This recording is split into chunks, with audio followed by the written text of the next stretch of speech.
Hi everyone, Reverend Kyle here, and this is Milton the Mouse.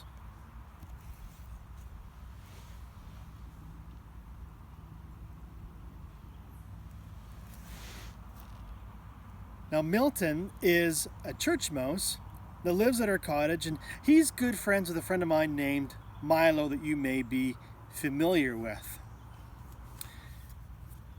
And this is a wonderful story that we love at our house called If You Give a Mouse a Cookie. We all love this book. It's pretty funny and entertaining. I'm going to read a couple of pages of it for you right now. We love this book so much. I'll just give you a little sense of what this book is about. If you give a mouse a cookie, if you give a mouse a cookie,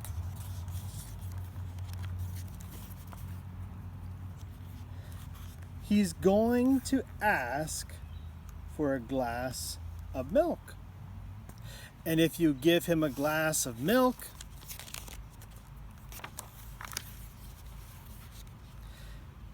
he'll probably ask for a straw. And the book goes on like this, because when he wants his straw, he's going to want a napkin, and then the mouse is going to want a mirror to make sure he doesn't have a milk mustache, and it goes on and on and on. We love this book. It is so funny.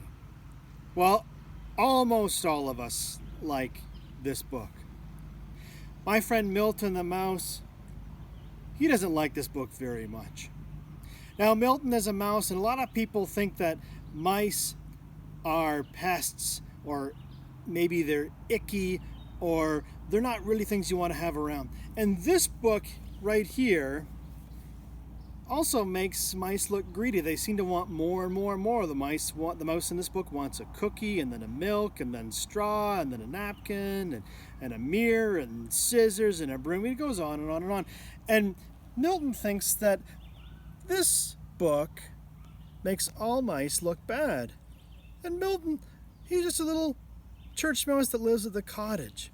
He loves to have fun. He loves to go swimming and water skiing and tubing in the boat, and he likes to make campfires. He likes to do all kinds of fun and helpful things, but you wouldn't know it from this book. That reminds me of our Bible verse for today from 1 Samuel 16 verse 7 that says, God doesn't judge based on our outward appearance, but God judges what's happening in our hearts. It's what's on the inside that counts. You can't judge a book by its cover. Our story talks about a prophet named Samuel who's looking for the next king of Israel, and he went to David's house, and David's father Jesse had a bunch of sons, and they all walked in front of Samuel, and God kept telling Samuel, nope, that's not the one that's going to be the king.